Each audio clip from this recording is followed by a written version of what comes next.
అందరికీ నమస్తే. గరం గరం వార్తలకి స్వాగతం. ఇయాల కూడా మీకోసం చాలా వార్తలు పట్టుకొచ్చినాం. అంతకంటే ముందుగాల హెడ్లైన్స్. రేవంత్ రెడ్డిని కల్పిస్తా అంటున్న వెన్నెల. సార్తోని ఫోటో దిగాలనుకున్నా, నేను కల్పిస్తా ఫ్రెండ్స్. కవిత పార్టీతోని ఊదుగాలది పీరు లేవదంటున్న రాజగోపాల్ రెడ్డి. ఏమి ఊరు లేవదు, పీరు కాలేదు. నాన్నను గట్టిగా హగ్ చేసుకోవాలంటున్న KTR. You feel like hugging your dad or mom? Biryani పుచ్చకాయ తింటే డేంజరా? అది తిన్న కాంచి పానం అంతా చిత్తుబొత్త అవుతున్నది. ఫోను ఏం చేయాలి అని అడిగితే ఖాళీగా ఉన్నావు కదా రీల్స్ వేయు అని చెప్పింది. అందుకే రీల్స్ వేయాలి, వైరల్ అయిపోవాలి అని ఫిక్స్ అయిపోయినా.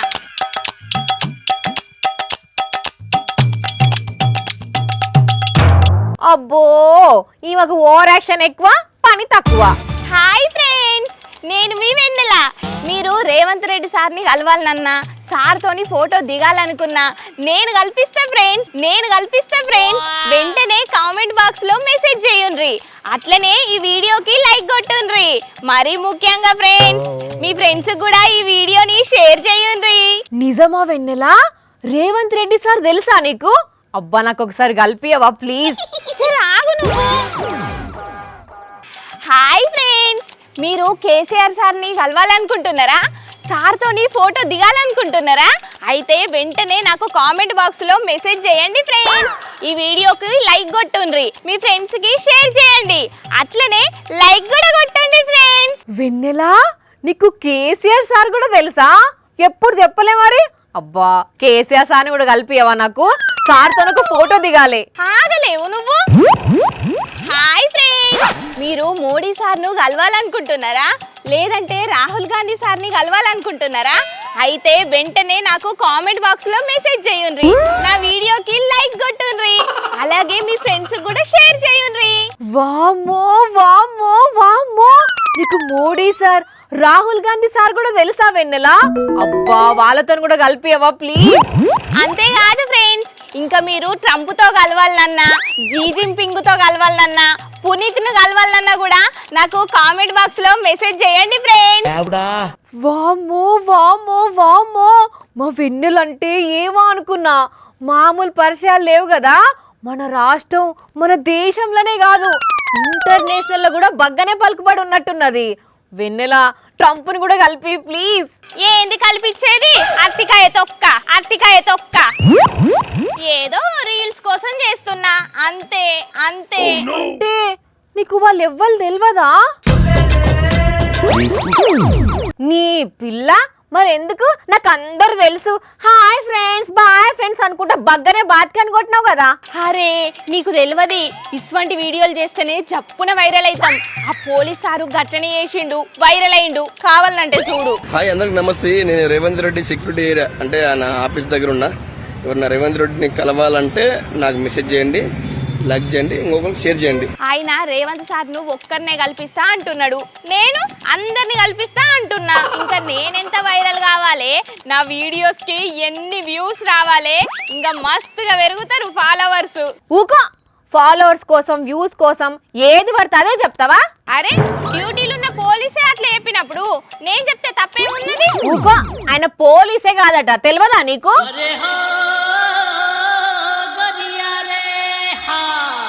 ఈయన పేరు నిఖిల్ అట. పోలీస్ డ్రెస్ వేసుకుని ఏకంగా సెక్రటరియట్ లోపలికే పోయి రేవంత్ రెడ్డిని కల్పిస్తా అని రీల్ వీడియో చేసిందంటే ఈయనకు ఎంత ధైర్యమో, భద్రత ఎంత వీక్గా ఉన్నట్టు.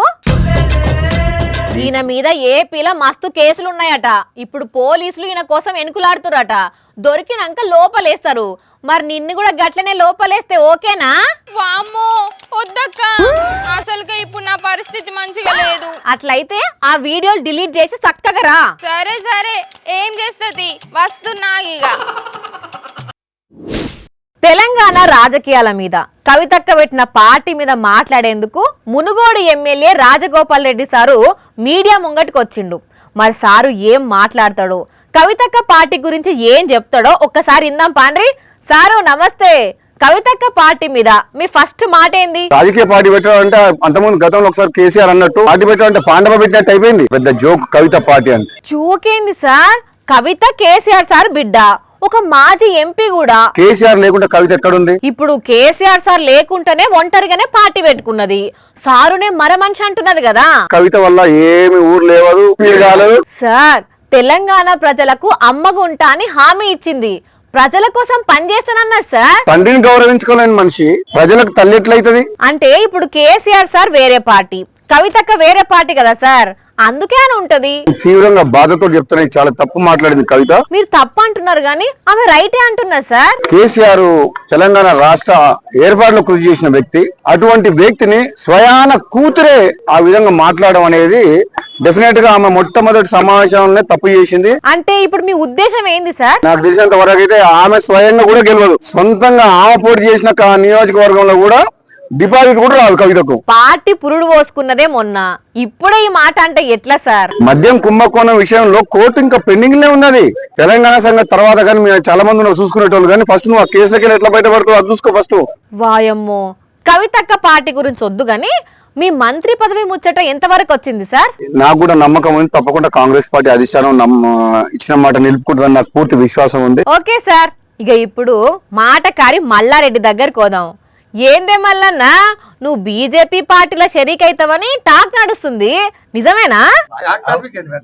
అయ్యో అయ్యో మల్లన్న, కూసో కూసో, గరం కాకు.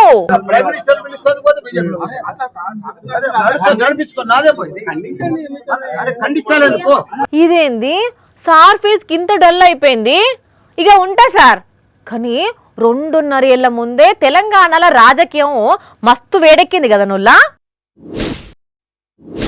నాన్నకు ప్రేమతో నాన్నకు ప్రేమతో అని అంటున్నాడు మాజీ మంత్రి కేటీఆర్ సారు.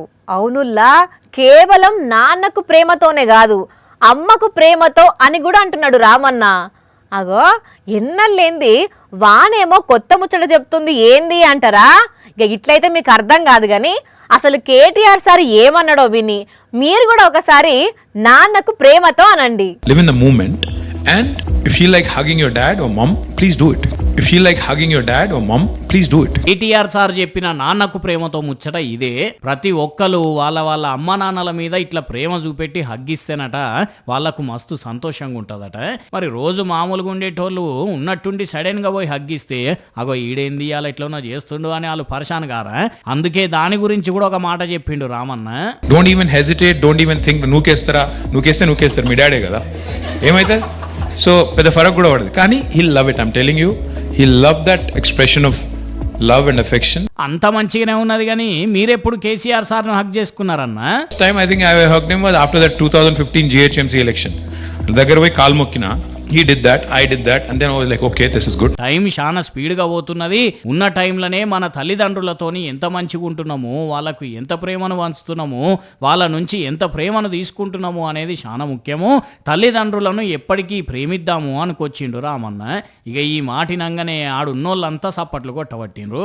మరిగా ఎవరన్నా కోపంతోటో ఇంకేదన్నా కారణంతోటన్నా తల్లిదండ్రులతోని మాట్లాడని కొడుకులు బిడ్డలుంటే పోయి మాట్లాడి నాన్నకు గట్టిగా ఒక హగ్గియుండ్రి. వాళ్ళు సంతోషపడతారు, మీరు సంతోషంగా ఉంటారు. పిఠాపురం కూటమిలా ఎట్లా లొల్లులైతున్నాయో చూస్తున్నారు కదా నొల్లా. వర్మను జనసేనోళ్ళు లెక్కలకే తీసుకుంటలేరని కొన్ని రోజుల నుంచి పంచాయతీ నడుస్తున్నదా. అంతేందుకు మొన్నట్ల కూడా ఫ్లెక్సీలల్లా చంద్రబాబు ఫోటో చిన్నగా ఉన్నదని వర్మ కోపం చేసిండా. అయితే అసోంటి ఫ్లెక్సీ పంచాయతీల గురించి మాట్లాడిన చంద్రబాబు పాపం వర్మకు ఫుల్ షాక్ ఇచ్చిండుల్లా. ఫ్లెక్సీల దగ్గర, ఫోటోల దగ్గర, కుర్చీల దగ్గర ఈ విషయాలు మీరు గుర్తుపెట్టుకోవాలి. మీరు సత్ప్రవర్తన కింది వాళ్ళకు కూడా నేర్పించాలి. పాపం పిఠాపురం వర్మ పరిస్థితి ఎందుల్లా ఇప్పుడు అడకత్తర్లో పోక చెక్కలెక్క అయిపోయినట్టున్నది. జనసేనోళ్ళేమో పట్టించుకుంటలేరు, చంద్రబాబు ఏమో సైలెంట్గా ఉండాలంటున్నాడు. ఎలక్షన్లప్పుడేమో పవన్ కళ్యాణ్ నా గెలుపు బాధ్యత నీదే అని వర్మ మీద పెట్టిండు. చంద్రబాబు నీకు ఫ్యూచర్లో మంచి పదవి వస్తుందని మాటిచ్చిండు. కానీ తీరా చూస్తే ఇప్పుడు గెలిచినాక వర్మను ఎవ్వరు పట్టించుకున్నట్టుగా అనిపిస్తలేదు. సరే మరి జనసేనోళ్ళు అంటే ఎంత పోతున్నా పక్క పార్టీలే, అందుకే వర్మను పట్టించుకుంటలేరు. అసొంటోళ్ళ మీద వర్మ పోరాడుతుంటేనేమో చంద్రబాబు ఫ్లెక్సీలు లొల్లులు లొటారాలు ఉండొద్దు అనబట్టి మరిగా ఇంత జరుగుతుంటే వర్మ చూసుకుంటే ఎట్లుంటాడు, ఆత్మగౌరవాన్ని చంపుకొని ఎట్లా రాజకీయాలు చేస్తాడు. మొన్నట్లనే అనే కదా ఇదెక్కడే అవమానము ఇంకెన్ని రోజులు అని. ఇదెక్కడ అవమానం అండి? ఎన్ని రోజులను పడాలండి అవమానం? చూడాల మరిగా వర్మ ఏం చేస్తాడో అనుకోవట్టిర్రట బాబు గారి మాటలు విన్న కొందరు public. Petrol petrol petrol, diesel diesel diesel, ఎవరు మాట్లాడుకున్నా ఎవరైనా పోయినా అంతా పెట్రోల్ ముచ్చట్లే. నువ్వు ఎన్ని లీటర్ల పెట్రోల్ కొట్టించినావన్నా అంటే నువ్వెన్ని లీటర్ల పెట్రోల్ కొట్టించినావన్నా అని ఇదే ముచ్చట మాట్లాడుకుంటున్నారు. ఇక కొందరేమో నాకు 2-3 రోజులైతే ప్రాబ్లం లేదు, టైంకు సగం పెట్రోల్ ఉన్నదని అనుకుంటున్నారు కదా. అయితే ఇప్పుడు ముచ్చట ఏందనంటే ఓ అన్న పెట్రోల్ లేకుంటే బండి కింద ఎత్తేసి నడి రోడ్డు మీద కూర్చుంటారే, బంకు పోయి లైన్లో నిల్చొని కొట్టించుకోవాలి గానీ జల్దిగా లే, బస్సులు కార్లు వస్తాయి. ఏం లేదు, ఎందుకు లేదు, సమస్య ఏంటిది? మనం డబ్బులు కడతానేమా, నేను ఫోన్ పే చేస్తానేమా? అచ్చా ఇన్నారులా ఇదట ముచ్చట. 5 బంకులు తిరిగినా పెట్రోల్ లేకుండేసరికి బీపీ లేచి బండి ఎత్తేసిందట. ఇప్పుడు మరి నీ డిమాండ్ ఏందే అన్న? 5 బంకులు సీజ్ చేయాలి గవర్నమెంట్, కావాలి. బంకులను సీజ్ చేయాలనా? ఇప్పటికే పెట్రోల్ లేదు మొర్రో అని జనాలు నెత్తి నోరు కొట్టుకుంటుంటే ఇప్పుడు ఆయనతో సీజ్ చేస్తే పరిస్థితి ఎట్లుంటది? సరే నువ్వైతే ముందుగాల అంగేసుకొని బండి ఆడికెళ్ళి దియ్యి. అయ్యో రాములా, అట్లా కాదే ముచ్చట. ఎండ కొడుతున్నదని అంగేసుకోమంటున్నావు, అయినా పెట్రోల్ ప్రాబ్లం నీకు ఒక్కనికే లేదు, చాలా మందికి ఉన్నది. కానీ జర కూల్గా మంచినీళ్ళు తాగు. జనగామ జిల్లా పాలకుర్తి అన్నది పెట్రోల్ కోసం అని తిరిగితే ఎక్కడ దొరకకుండేసరికి కోపం కొద్ది గొయ్యి పని చేసిండు. మరి ఇంతగానం రోడ్డు మీద రుసరుస అయ్యిండంటే ఏ రేంజ్లో గోసపడ్డాడో అర్థమవుతున్నది. కానీ అన్న ఇంకోసారి ఇట్లా రోడ్డు మీద కూసోకే పుసుక్కున కార్లు లారీలు రయ్యను వస్తే పరిస్థితి ఏందే? సరేనా?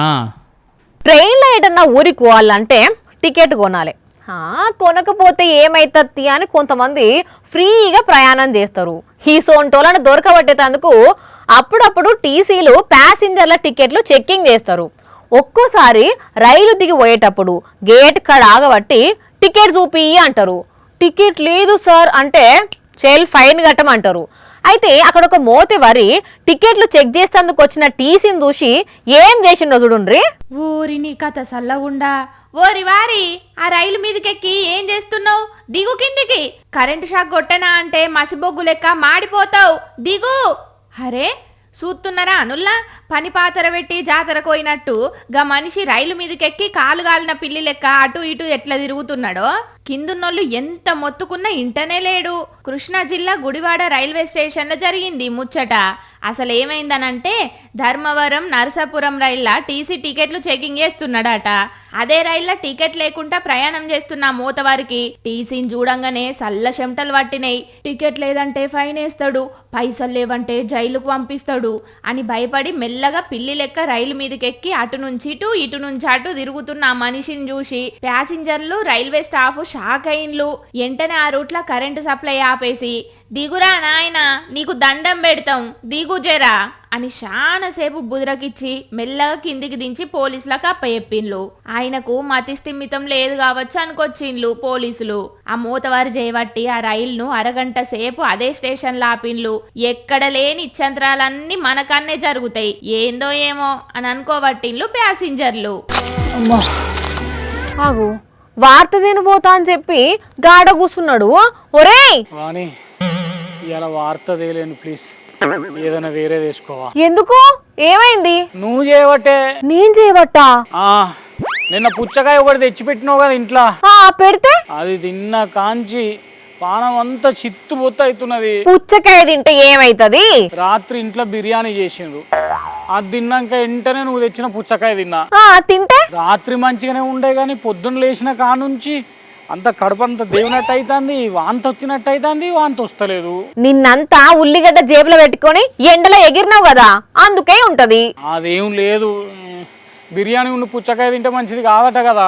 ఎవరు చెప్పింది? ముంబైలో ఒక కుటుంబంలో 4 మనుషులు బిర్యానీ తిన్నాక పుచ్చకాయ తిని జీవిడిచిండ్రట కదా. అవును పాపం. మరి అదే కదా, నేను కూడా బిర్యానీ తిన్నాక పుచ్చకాయ తిన్నా కదా బాని.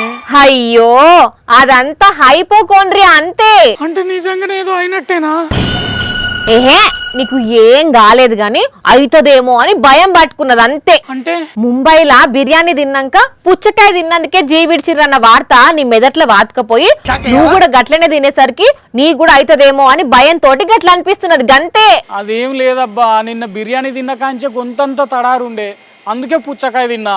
అరే ఉత్తప్పుడు బిర్యానీ తింటేనే మస్తు దూపైతది, ఇక ఎర్రటి ఎండాకాలంలో తింటే గొంతారదా. కానీ బిర్యానీ తిన్నాక పుచ్చకాయ తినొద్దట కదా. అట్లని ఏడ లేదురా, కాకపోతే తినే ఐటమ్స్ ఖరాబ్ అయి ఉంటే మాత్రం బెడిసి కొడుతుందని డాక్టర్లే చెప్తున్నారు. కావాలంటే ఒకవేళ ఈ బిర్యానీ ఫ్రెష్ ఉండి ఆ పుచ్చకాయ కులిపోయిన పుచ్చకాయ తింటే కూడా అయ్యే ఛాన్స్ ఉంటుంది. కాకపోతే ఇంత త్వరగా 12 గంటల్లో దుర్మరణం అంటే మోస్ట్లీ అది బిర్యానీ కులిపోయిన బిర్యానీ తిన్నమో కులిపోయిన మాంసాహారం తినడం వలన అయి ఉండదని నా అంచనా. అర్థమైందా? అయితే బిర్యానీ తిన్నాక పుచ్చకాయ తినొచ్చు అన్నట్టయితే తినొచ్చు, కానీ మళ్ళా కానీ ఏంది ఇంకో డాక్టర్ మేడం చెప్తారు ఇను. సరి అయిన మెథడ్లో స్టోర్ చెయ్యకపోయినా, కుక్ సరిగ్గా అవ్వకపోయినా క్లాస్ట్రీడియం బాట్యులినం అనే బ్యాక్టీరియా ఉంటుంది. 1 to 12 అవర్స్ లోపల డెత్ అనేది రావచ్చు అనమాట. బిర్యానీకి ఫ్రూట్కి సంబంధం ఏమీ లేదు. ఇలాంటి మిత్స్ నుంచి మనం దూరంగా ఉండొచ్చు. సో మనం ఆహారం తీసుకున్న తర్వాత ఫ్రూట్ తీసుకోకపోతే మంచిది. ఫ్రూట్ ప్లస్ డైట్తో మనకి ఎటువంటి టాక్సిటీ ఉండదు, కానీ మెటబాలిక్ రిస్క్ అనేది పెరుగుతుంది. అది మ్యాటరు. ఏదన్నా తిన్నాకనే ఎంటనే అట్లనే పుచ్చకాయ తినకపోడు బెటర్ అట. అట్లనే పాలతోటి చేసిన ఐటమ్స్, బిర్యానీ, ఫ్రైడ్ రైస్ అసోంటి తిన్నాక వెంటనే తినకుండా ఉంటే నయ్యం అంటున్నారు. అంతేగాని తిన్న ప్రతి ఒక్కరికి గిట్లనే అవుతుందని ఏం లేదు. ఇంత చేసినా ఏమన్నా తేడా కొడితే మాత్రం వెంటనే దవాఖానకు పోవాలి. అయితే నేను పోతా మరి. అయ్యో బిర్యానీ ఫ్రెష్ గా ఇంట్లో చేసుకున్నదే నాయే, నేను నిన్న తెచ్చిన కాయ నిన్ననే తింటివి, ఏం కాలేదురా నీకు. చెప్పిన కదా ఉత్త హైపోకోండ్రియా అని. నువ్వు ఆ పదం వాడకు తల్లి, అది ఇంటనే ఇంకింత భయం అవుతున్నది. సరే హెల్త్ యాంగ్జైటీ సరేనా? అట్లా చెప్పు మరి. యాంగ్జైటీయా? అయితే ఏం కాలేదన్నట్టు నాకు. చెరసేపు ప్రశాంతంగా కూర్చుంటే మొత్తం నిమ్మలం అవుతుంది. సరే నేను కొద్దిసేపు ప్రాణాయామం చేసుకుంటా, ఉంటా. పబ్లిక్ అర్థమైంది కదా ముచ్చట. ఎవ్వరు కూడా టెన్షన్ పడకుండ్రి. పండ్లు ఆరోగ్యానికి మంచిదే గాని ఏది ఎప్పుడు తినాలి, ఎంత తినాలి, దేంతోటి కలిపి తింటే ప్రాబ్లమో కూడా తెలుసుకుంటే నయ్యం. విరాట్ కోహ్లీకి మస్తు మంది ఫ్యాన్స్ ఉంటారు కదా. ఆయన కలిస్తే ఫోటో దిగాలనుకుంటారు, ఆటోగ్రాఫ్ తీసుకోవాలనుకుంటారు. నిజంగానే ఆ లక్కీ ఛాన్స్ వస్తే మస్తు హ్యాపీగా ఫీల్ అవుతుంటారు. అదే ఆ ఛాన్స్ రాకపోతే హట్ అవుతారు. అయితే గిడొక బుడ్డోడు అట్లనే హట్ అవుడు కాదుల్లా, అంతకు మించి ఫీల్ అయిండు. అరే రే రే రే బుడ్డోనికి షాన్నే కోపం వచ్చింది కదా, బ్యాట్ ఎత్తేసి మరి పోతున్నాడు.